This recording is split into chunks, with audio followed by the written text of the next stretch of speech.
Bonjour et bienvenue sur la chaîne Citoyen Lucide. Nous sommes aujourd'hui jeudi le 3 novembre 2022. Alors, quelle sera la revue de l'actualité aujourd'hui? Nous le verrons tout de suite. Débutons avec un article de la presse qui est paru hier. Alors, déjà dans ma revue de l'actualité hier, j'ai beaucoup parlé d'immigration, mais en tout cas, bref, qu'est-ce que vous voulez? Moi, je parle des sujets qui font l'actualité, là, alors qu'est-ce que vous voulez? Donc, la presse, plus d'embûches que d'aide pour les réfugiés et migrants. Donc, en fait, on parle un petit peu là-dedans de la situation qui se passe au Danemark, comme quoi que l'intégration des migrants va pas super bien, en fait, et que beaucoup de migrants qui s'imaginaient que d'aller en Europe, ce serait une espèce de paradis, le rêve européen, ben il y en a une méchante gang qui déchante là-dedans.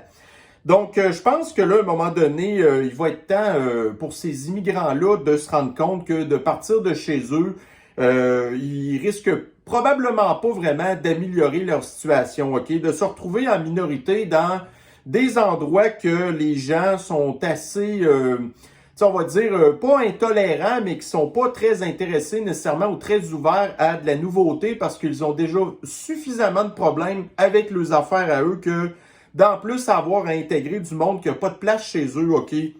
Donc, je pense que les immigrants, à un moment donné, il va falloir qu'ils se rendent compte qu'ils ont pas mal plus d'avenir de rester chez eux et pas mal plus de chances de réussir chez eux que de s'en venir chez nous. Par contre, on sait que, en fait, les mondialistes qui veulent, c'est ça. C'est le grand remplacement. Je vous ai parlé aussi déjà de la créolisation de la société et ce genre de choses-là. Mais bon, en tout cas, alors j'espère qu'à un moment donné, le message se rendra dans les pays, en fait, où il y a énormément d'immigration, que ce soit en Europe ou bien tout simplement aux États-Unis ou peut-être même juste ici. Tu sais, venir ici au Québec, là, avec la crise des logements, déjà en partant, il y en a une méchante gang qui sont froidis à cause de notre hiver.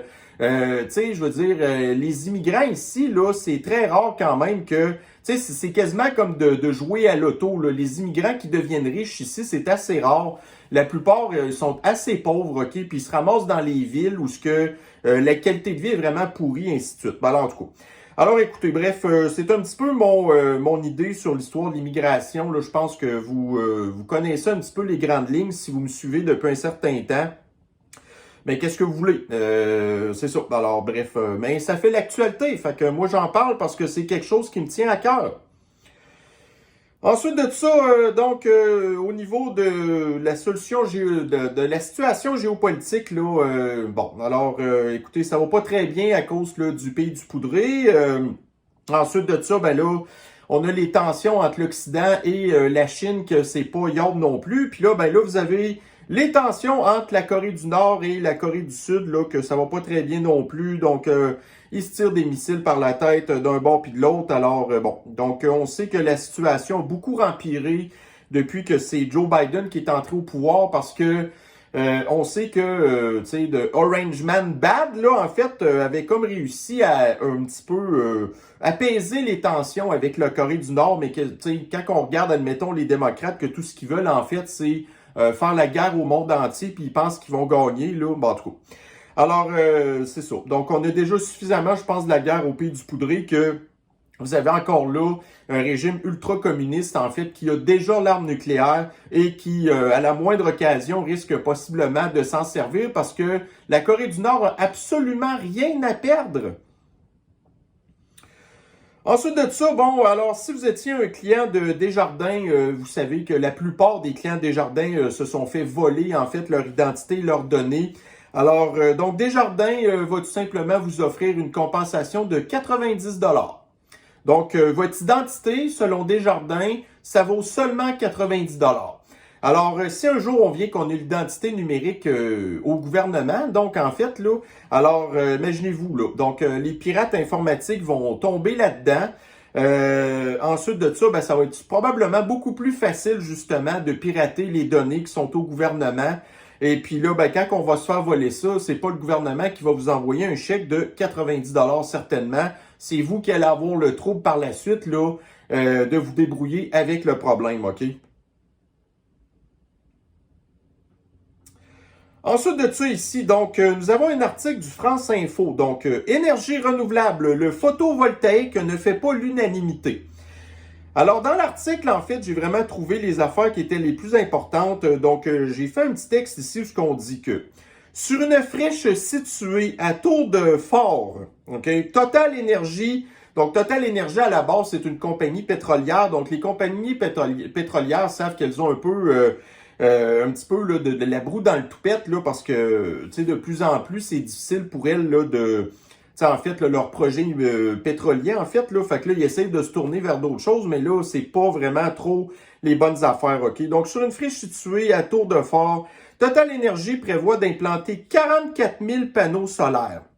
Toutefois, pour les défenseurs de l'environnement, il faudra couper 5 000 arbres.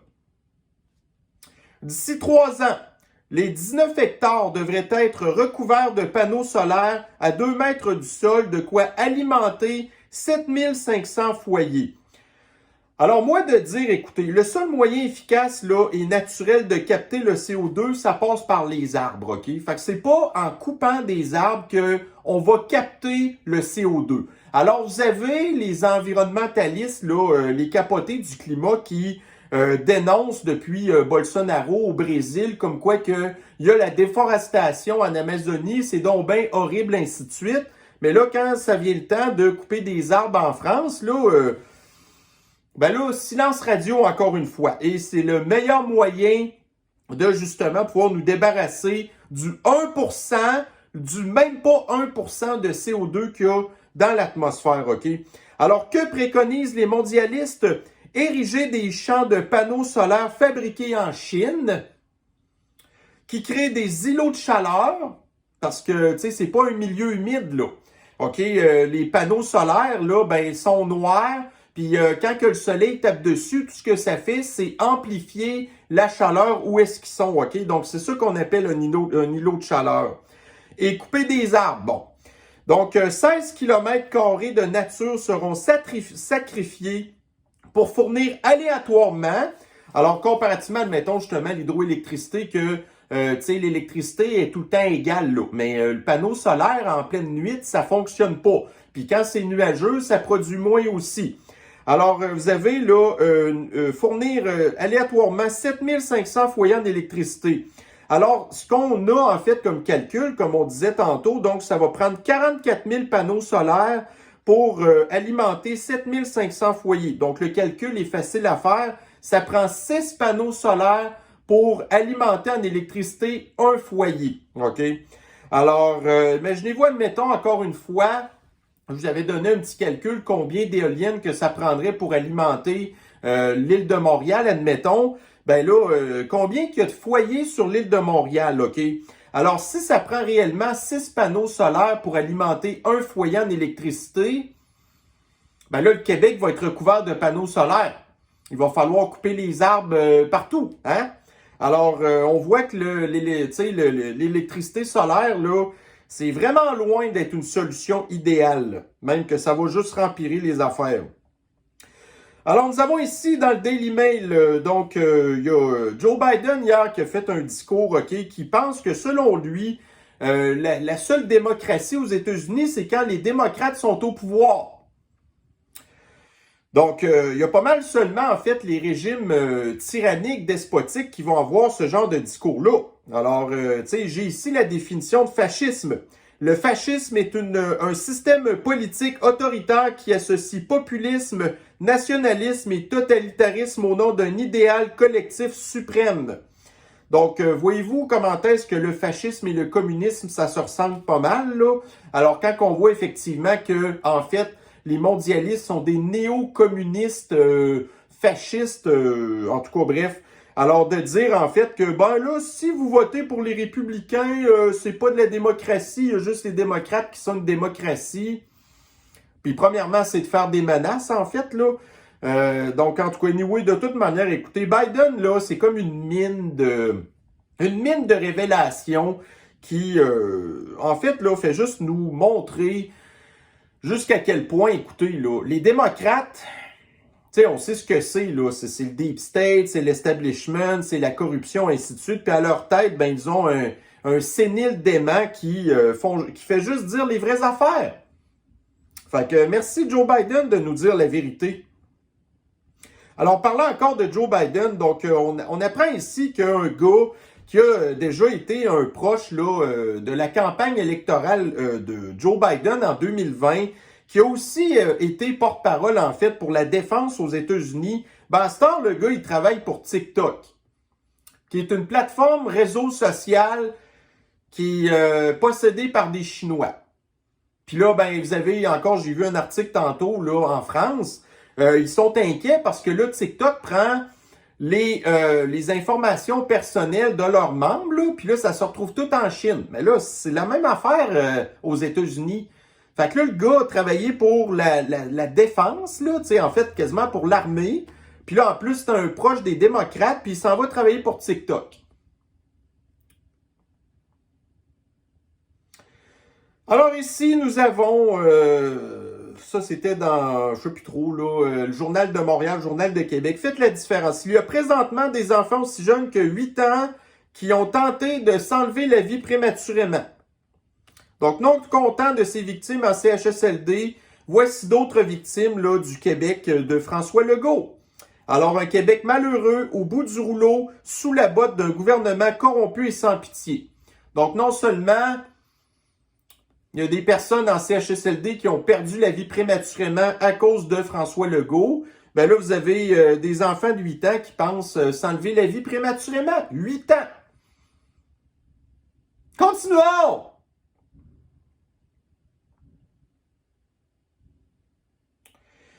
Dans la presse, le Canada ordonne à des entreprises chinoises de céder leur investissement. Donc, on sait que le Canada, en fait, écoutez, c'est le deuxième plus gros pays du monde, OK? On a énormément de ressources naturelles ici, puis là, ben, on le sait que les Chinois, ben, ils achètent plein d'affaires ici. Fait que là, vous avez ici Justine Trudeau, avec ses petits bas en fille, avec sa petite jambe croisée, qui dit... Ben là, la Chine, là, vous allez être obligé de vendre vos investissements, admettons, dans le lithium, puis toutes sortes d'espèces de ressources ultra importantes, en fait, pour faire leur cochonnerie de révolution verte, OK? Pensez-vous vraiment que la Chine va vendre leur part comme ça? Tu sais, au pire aller, c'est quoi? On va être obligé de les payer 5-6 fois plus cher qu'ils les avaient payés au départ? Il est trop tard, là. Puis personne n'a peur de Justine, hein? Ensuite de ça, bon, alors, si vous aimez pas les mondialistes, sachez que au début décembre, donc du début décembre à la mi-décembre, nous allons avoir, parce que là, voyez-vous, il y a encore là, une espèce de sommet là, de la COP. Là. La COP, c'est, je le sais plus trop, là, mais en tout cas, c'est encore une patente de mondialistes qui parle des cochonneries de crise climatique, OK? Donc là, ça va avoir lieu en Égypte dans pas longtemps. Mais là, au mois de décembre, encore. Donc, il va y en avoir un autre, puis là, ça va se passer à Montréal, OK? Alors, bref, soyez prévenus, là, les mondialistes vont être chez vous. Et ce qu'on apprend là-dedans, c'est que le coût total des salaires des policiers pourrait s'élever à 25 millions de dollars pour la ville de Montréal au terme de l'événement de 3 semaines. Donc, les mondialistes seront dans la métropole woke de Montréal du 1er au 20 décembre prochain. La facture pour les protéger se chiffrera en centaines de millions. Pourquoi est-ce que je dis ça? C'est parce que cet été, quand le pape est venu au Canada, on a appris que ça a coûté aux Canadiens 100 millions de dollars la visite, OK? On a appris que pour une visite de 1 jour dans la ville de Québec, ça a coûté 4,5 millions de dollars en temps supplémentaire seulement pour la ville de Québec. Alors, de savoir que ces gens-là vont être ici pendant quasiment 3 semaines, là, des personnes importantes, des mondialistes... Ben, c'est ça va nous coûter, c'est clair que ça va dépasser le 100 millions cette affaire-là. Alors ici, on apprend que le Journal de Montréal, Québec enregistre un surplus de 2,8 milliards en 2021 et 2022. Est-ce que vous avez un surplus budgétaire dans vos finances personnelles présentement? Donc, bref, on voit ici que le surplus de 2,8 milliards, c'est certainement pas grâce à l'économie.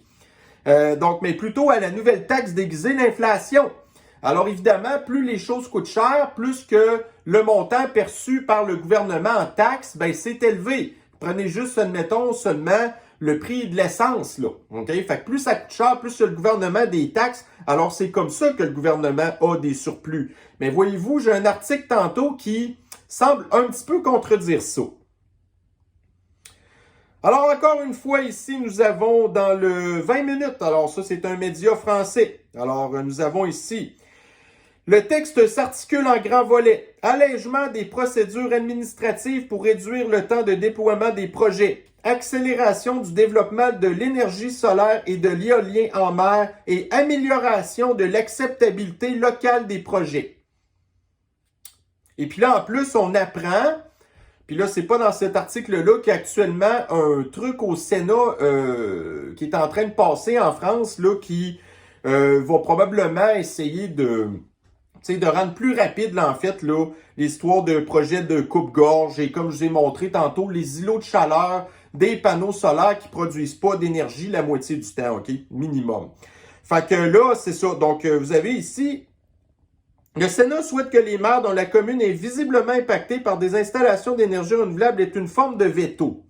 C'est-à-dire que, admettons, je sais pas, moi, vous êtes dans un petit village, puis là, vous avez le gouvernement qui veut vous obliger d'avoir une espèce de projet de même, là, d'îlot de chaleur ou de coupe-gorge pour les oiseaux, puis que là, vous dites non, on veut rien savoir. Ben là, ça serait une bonne affaire, en fait, que les maires puissent avoir ce pouvoir-là. Mais là, vous avez le gouvernement de Macroute qui, lui, va s'organiser pour que les maires n'aient absolument aucun pouvoir. Parce qu'on vit plus en démocratie maintenant. Donc, vous savez, le parti Renaissance de Macroute, c'est la même affaire que les démocrates aux États-Unis. C'est des fascistes. Donc, si c'est Renaissance qui décide, ben là, ça, c'est la démocratie. Mais quand vous avez une vraie démocratie, ben là, vous avez les fascistes qui parlent d'antidémocratie. Encore là, voyez-vous, c'est la double pensée, ça, Lolo.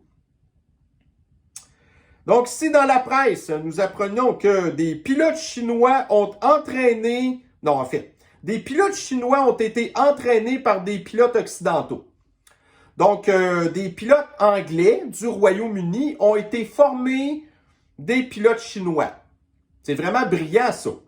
Alors, écoutez, vite de même, j'espère du moins que les pilotes en question... Mais là, c'est ça l'affaire, c'est un couteau à double tranchant, ça, là. C'est que, tu sais, vous allez former en tout cas, des Chinois, en fait, là, qui sont probablement le plus grand ennemi de l'Occident réellement, OK? Mais là, l'affaire, c'est que, est-ce que ça a été fait peut-être dans un but d'apprendre un petit peu jusqu'à quel point que les Chinois sont avancés dans leurs affaires, OK? Donc, un petit peu de faire l'agent double, si on peut dire, une certaine forme d'espionnage. Donc, d'un certain côté, vous allez donner une expertise à des gens pour savoir jusqu'à quel point ils sont rendus experts en se servant de votre expertise que vous venez de vous-même leur donner. Ça aurait-tu été peut-être plus simple de juste pas leur donner, quoique probablement ce qui serait arrivé, c'est que c'est la Russie qui leur aurait donné.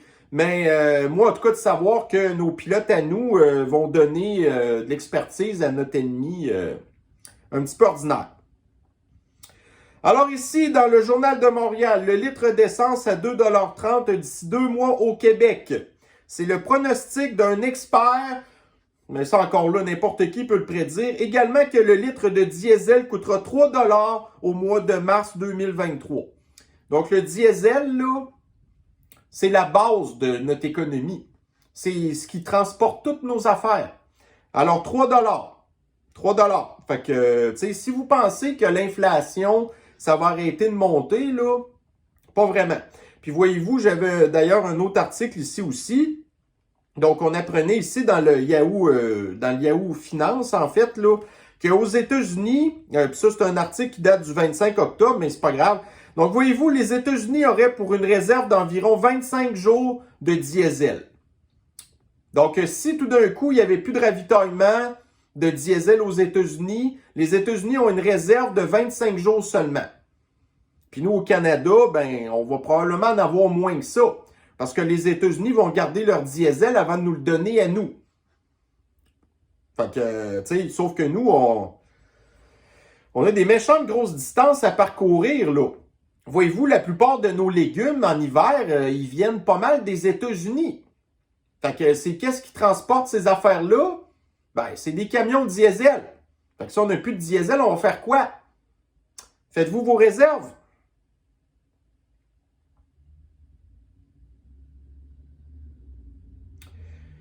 Donc ici, nous avons encore une fois une espèce d'article, là, je ne sais pas trop, le 24, en tout cas, je suis pas sûr que c'est vraiment un média super fiable, là, mais vous avez ici, l'Europe se réchauffe plus vite que la planète. OK? Et là, ici, nous avons, comme quoi, voyez-vous, un des avantages du réchauffement climatique. Donc, au Royaume-Uni, les températures ont été un petit peu plus élevées que d'habitude au mois d'octobre. Donc, au Royaume-Uni, par exemple, ils ont la crise énergétique. Il manque de gaz naturel, il manque de pétrole, ça coûte super cher. Les Britanniques ont de la misère à payer leurs factures de chauffage, ce genre de choses-là. Mais si on parle seulement au niveau du gouvernement, donc il a économisé 26 millions de livres sterling, en fait, là, pour le mois d'octobre, parce que la température était un petit peu plus chaude qu'on pensait. Alors, c'est un petit peu la même affaire. Donc, si en France, ils ont eu la température un petit peu plus chaude que c'était supposé, ben ça veut dire en fait que les Français ont sauvé de l'argent. Parce que, tu sais, en fait, l'hiver, ça fait que vous avez besoin de vous chauffer beaucoup plus.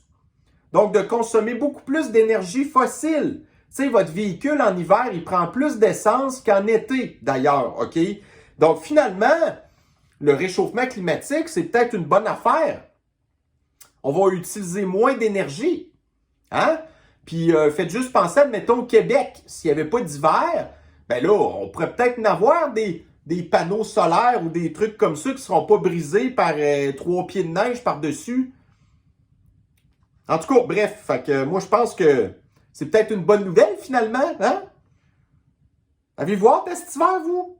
Pas moi en tout cas. Alors, voyez-vous, ça, c'est quelque chose que je vous ai parlé tantôt. Donc, on nous disait que le Québec avait un surplus budgétaire de 2,4 milliards. Puis là, ici, vous avez année financière 2021-2022. Le déficit du Québec plus lourd qu'anticipé.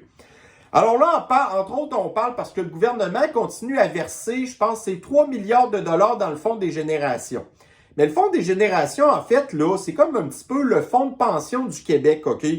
Je ne sais pas si vous avez remarqué, mais vos rendements là, de vos fonds de pension, moi, en tout cas, là, j'ai perdu tous les profits que j'avais faits en intérêt en 12 ans, je les ai tous perdus. Là, je suis pas mal even sur le montant d'argent que j'ai placé de ça 12 ans. Mais le gouvernement, c'est la même affaire, là. Eux aussi ont perdu plein d'argent.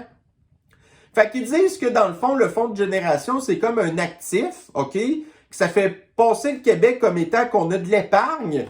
Mais là, l'épargne, on l'a tout perdu à cause des revenus qui ont été sabotés à cause du grand reset, là, que tout scrappé l'économie. Fait qu'on devrait peut-être arrêter de mettre de l'argent là-dedans, puis peut-être de commencer à rembourser nos dettes. Nos dettes qui, les taux d'intérêt n'arrêtent pas d'augmenter, qui nous coûtent de plus en plus cher. Mais comme le gouvernement n'est pas très intelligent, comptez pas sur lui pour prendre les bonnes décisions. Alors ici, nous avons dans Radio-Canada, la crise de l'azote pourrit l'atmosphère aux Pays-Bas. Donc encore là, ça c'est de l'espèce de cochonnerie de propagande, OK? Par contre, ce qu'on apprend là-dedans, c'est que les Pays-Bas, c'est probablement un des plus grands producteurs d'agriculture en Europe, OK? Alors là, en fait, ils sont obligés de couper là, de plus que 50%, même certains endroits 70%, leur émission de gaz à effet de serre, qui pourront plus utiliser en fait là, des engrais, ce genre de choses-là. Alors évidemment, les agriculteurs sont extrêmement inquiets et les personnes qui font partie des complotistes aussi. Parce que moi, je m'excuse, mais comparativement, mettons, aux gens qui vivent dans l'univers parallèle du monde des licornes puis des arcs-en-ciel, OK? Qui vivent d'amour et d'eau fraîche, OK? Ou de haine parce que c'est des gens qui sont vraiment gravement dérangés. Mais là, nous, il faut qu'on mange. Fait que là, si les pays producteurs de bouffe peuvent plus produire de la bouffe, ben là, qu'est-ce qu'on va manger? Alors, nous avons ici, dans Wikipédia, pour les gens qui savent un petit peu qu'est-ce qui s'est passé au Sri Lanka. Donc, le Sri Lanka, ça a été un endroit qui a été un des premiers à drastiquement utiliser la politique des mondialistes du Forum économique mondial. Et on a vu qu'est-ce que ça l'a donné. Le Sri Lanka est complètement... c'est rendu le Haïti de l'océan Indien, là. OK? Et nous avons ici, justement, la crise sri-lankaise est due à quoi? Entre autres, à une politique nationale qui a transformé l'agriculture en une agriculture organique ou biologique. Donc, d'arrêter d'utiliser des engrais. Et qu'est-ce qu'on veut faire aux Pays-Bas? Arrêter d'utiliser les engrais. Donc, le Pays-Bas, d'ici quelques années, puis ça va être toute l'Europe au complet. Donc, l'Europe au complet va devenir une espèce de Sri Lanka qui est devenu une espèce d'Haïti. Ça, c'est l'avenir de l'Europe. Et puis, Justin Trudeau veut faire la même chose ici avec nos agriculteurs. Par contre, nous, on sait qu'un des endroits où il y a le plus d'agriculture au Canada, c'est en Saskatchewan, OK? Alors, nous avons l'Alberta et la Saskatchewan qui viennent récemment de dire qu'ils vont se désolidariser des programmes fédéraux qui ne sont pas en leur faveur. Alors, si le gouvernement fédéral dit, admettons, à la Saskatchewan, ben là, pis ça, c'est avec la voix de feluette de Trudeau, mais là, vous, là, la Saskatchewan, vous allez être obligé de faire ce qu'on vous dit. Vous allez couper vos engrais. Fait que là, la Saskatchewan va dire, puis là, Trudeau va être fâché. OK?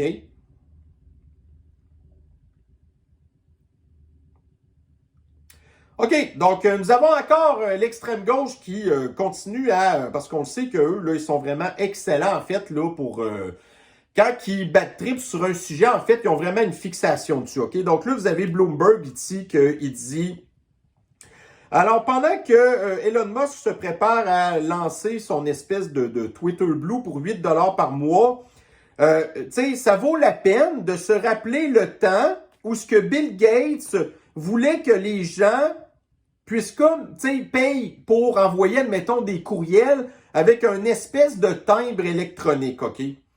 Alors, là, tu sais, dans le fond, c'est ça. Puis, tu sais, les courriels, c'est ça. Tu sais, dans le fond, on utilise ça, ça fait quand même longtemps, c'est sûr que ça leur été quand même aberrant d'avoir à payer pour ça. Mais en même temps, tu sais, si le timbre avait coûté une scène, je ne sais pas moi, mais à la limite, ça n'aurait pas été la fin du monde, OK?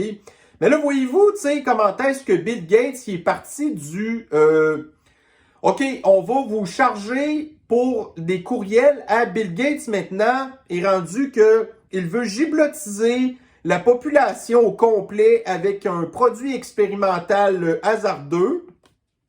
Il veut, en fait, couvrir les rayons du soleil pour, en fait, refroidir la planète.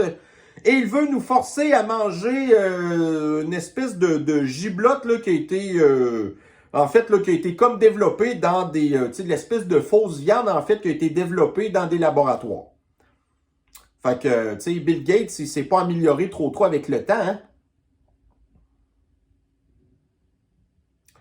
Bon, alors ici, ça, c'est un petit article qui, bon, c'est pas une grosse affaire, là, mais tu sais, vous avez ici dans le Devoir, tu sais, vous savez, les charlatans, là, bon, tu sais, il y a des charlatans partout, hein, la corruption, là, puis l'appât du gain, ça l'intéresse ben gros, beaucoup d'humains qui sont extrêmement malhonnêtes. Donc, dans le Devoir, on apprend ici que il y a une compagnie québécoise, OK, qui... Puis je pense que ça, c'était dans le panier bleu ou une affaire de même. Tu sais, les affaires genre produits du Québec, OK? Quand vous voyez ça sur vos produits, là, peut-être que vous faites rire de vous. Alors, vous avez ici une espèce de compagnie à Drummondville qui s'était comme parti un produit, OK? Des écouteurs. Vous savez, des espèces de gros écouteurs, là. Puis là, il disait genre que le produit avait été conçu au Québec, OK? Mais là, quand on lit l'article, en fait, on se rend compte que, tout simplement, la compagnie avait fait affaire avec une entreprise en Chine qui fabrique les écouteurs en question. Puis la compagnie, elle, tout ce qu'elle a fait, tout simplement, c'est d'aller dans le cahier, mettons, des options, puis dire, OK, moi, je veux que mes écouteurs, il y ait de l'air de ça, de ça, de ça, de ça. Et en bout de ligne, c'est ça le produit qu'on vend. Alors, au même titre que, par exemple, vous savez, mes espèces là, de petites marchandises de citoyens lucides comme ma casquette, mes tucs, mes gilets, ce genre d'affaires-là. Donc, c'est un petit peu la même affaire. J'ai été dans une compagnie qui, tout simplement, moi, je leur ai donné qu'est-ce que j'avais besoin, puis après ça se vend. Mais, tu sais, en bout de ligne, ça veut dire que si je prends la définition de leur patente conçue au Québec, ça veut dire que mes trucs de citoyen lucide sont aussi conçus au Québec. Parce que c'est quand même moi qui a, fait le design citoyen lucide là-dessus. Alors, si j'étais un charlatan, je pourrais vous dire ça aussi. Alors, dans TVA Nouvelles, l'anxiété persiste sur les bancs d'école. Alors là, on nous parle encore de la pandémie, puis que les enfants sont inquiets. Les enfants, là, ils en ont absolument rien à foutre de la sniffles, OK? Par contre, quand que vous avez, puis là, je dis des niaiseries, mais quand vous avez, admettons, un professeur de mathématiques, là, qui parle aux enfants de réchauffement climatique, ben, posez-vous pas de questions après ça, pourquoi que les enfants filent pas bien dans leur tête, parce qu'ils s'en vont à l'école, puis après ça, ils se font remplir la tête de théories de l'apocalypse. Alors ici, nous avons toujours la petite saga, en fait, là, dans Twitter. Donc, nous avons Elon Musk qui a fait un sondage qui, pour l'instant, a récolté plus de 2 500 000 votes, OK, qui demande, là, en fait, que les gens qui font de la publicité sur Twitter devraient supporter. Donc, dans une proportion de 78%, la liberté d'expression et dans 22%, le political correctness. Alors, ça, c'est quoi? Donc, c'est le wokisme, grosso modo. Donc, Elon Musk a plus de 113 millions d'abonnés sur son compte Twitter. Et c'est un petit peu du monde de tous les spectres idéologiques, OK? Alors, c'est ça. Donc, nous avons... Tu sais, quand on vous dit que le discours ambiant du wokisme, là, c'est lui qui prend toute la place médiatique, toute la place des plateformes de réseaux sociaux, toute la place des propagandes, ainsi de suite, OK? Mais voyez-vous ici, là, on a un bon échantillonnage. En fait, là, ça représente seulement 22% de la population. Donc, le wokisme représente à peu près 22% de la population et c'est eux qui ont à peu près 98% de l'espace public. En tout cas, c'est intéressant de voir qu'il y a encore 78% de la population là, qui veut rien savoir de vivre dans le fascisme puis dans le communisme, OK? Et donc, vous avez Elon Musk ici d'en rajouter. Alors, nous savons que les woke, ils trippent bien gros, admettons, sur Starbucks. Alors, ils vont pas avoir de problème à se payer une espèce de mochaccino de patente à 8 piastres qui va leur durer à peu près 30 minutes. Mais quand ça vient le temps de leur demander de payer un abonnement de 8 $ par mois pour, admettons, qu'ils aient de meilleures fonctionnalités de leur Twitter, ben là, on les voit chialer. Mais on sait que, tu sais, budgéter, les finances publiques, l'argent, comment gérer l'argent, tu sais, c'est pas vraiment trop le fort des woke, hein? Et là, nous avons ici un autre meme. Donc, nous avons... donc, voyez-vous, 8 $ pour une vérification sur Twitter. Donc, c'est bien, en fait, pour la liberté d'expression. En fait, c'est pas... En tout cas, attendez un petit peu, là. You can still use it for free. OK, en fait, c'est ça. Fait que, tu sais, si vous voulez pas payer 8 $ en fait, parce que ça va vous donner des fonctionnalités supplémentaires dans Twitter, et là, la personne, tu sais, le petit bonhomme blanc dit, OK, ben si tu veux pas payer ton 8 piastres, il n'y a pas de problème. C'est juste que tu vas pas avoir tous les espèces de fonctionnalités supplémentaires. Mais tu vas quand même garder ton Christy de crochet bleu. Fait que là, la personne crochet bleu, qui est très souvent, en fait, des espèces de gauchistes, là, parce qu'eux sont contents d'avoir leur badge, là, tu sais, de dire qu'ils sont des privilégiés, pendant que nous, les peasants, en fait, les paysans, la plèbe, en fait, ben là, nous, on est comme pas vérifiés par Twitter, tu sais. Fait que pour eux, l'espèce de petit crochet bleu, c'est comme un symbole de leur supériorité, de leur sophistication dans la société. Et vous avez, entre autres, probablement vous la connaissez, Alexandra Ocasio-Cortez, et aussi qu'on appelle, qui est une députée au Congrès américain, qui est probablement une des plus gauchistes puis des plus dérangées, en fait, qui se plaint, en fait, là, du fait que Elon Musk veut charger 8 $ par mois pour des fonctionnalités sur Twitter, alors qu'elle-même, sur son site, ben, vous pouvez acheter un gilet Alexandra Ocasio-Cortez, un gilet à manches longues bien ordinaire, là, pour 58 piastres. Alors, mes chers citoyens lucides, eh bien, ça met pas mal fin à la revue de l'actualité d'aujourd'hui. Ça a duré plus longtemps que je pensais. Donc, j'ai deux petites annonces à faire. Donc, j'ai eu une conversation avec Gilles Belrose de Games and Roses tantôt.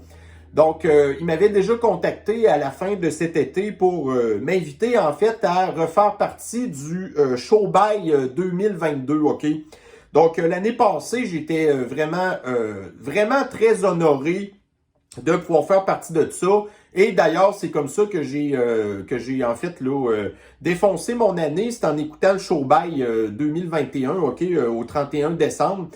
Alors, j'avais trouvé que c'était vraiment une belle expérience et il m'a réapproché cette année pour refaire partie encore du show by 2022. Alors, pour ça, ben Gilles, effectivement, c'est sûr que je te remercie beaucoup. J'ai trouvé que l'année passée, c'était une belle expérience. Là, il nous promet que cette année, ça va être encore plus gros. Alors, en fait, c'est ça. Donc, je vais lui soumettre très prochainement, en fait, là, une capsule pour le show by en question. Habituellement, quand on me demande quelque chose, moi, je le fais tout de suite. Mais là, j'attendais parce que, dans le fond, je veux voir qu'est-ce qui va se passer avec les midterms américaines. Donc, voyez-vous, la communauté de citoyens lucides, tu sais, je suis pas mal sûr que là-dedans, il y en a beaucoup qui font partie aussi là, des abonnés de Games and Roses. Alors, bien entendu, écoutez, c'est une invitation. Donc, l'année passée, ben là, je le sais que le showbay avait été sur YouTube. Là, je ne sais pas cette année comment ça va fonctionner parce que l'année passée, le showbay, en fait, avait été censuré parce qu'il y avait des gens qui avaient dit des affaires qui n'étaient pas du tout acceptées par YouTube, OK? Mais je pense que le showbay 2021 est encore disponible là, sur Odyssey. Mais anyway, de toute manière, Gilles Belrose pourra vous donner plus de détails. Concernant la deuxième annonce, alors ce soir, eh bien, je serai en live, en fait, sur la chaîne de Radio La Chine. Donc, vous pourrez nous trouver là-dessus. Donc, on n'a pas fait de live la semaine passée, mais cette semaine, si vous voulez nous retrouver, eh bien, Peter et moi, nous y serons. Donc, à vous et toute la communauté de citoyens lucides, ben, je vais vous souhaiter une bonne journée. Prenez soin de vous et on se reprend très bientôt sur une prochaine capsule. Bye bye.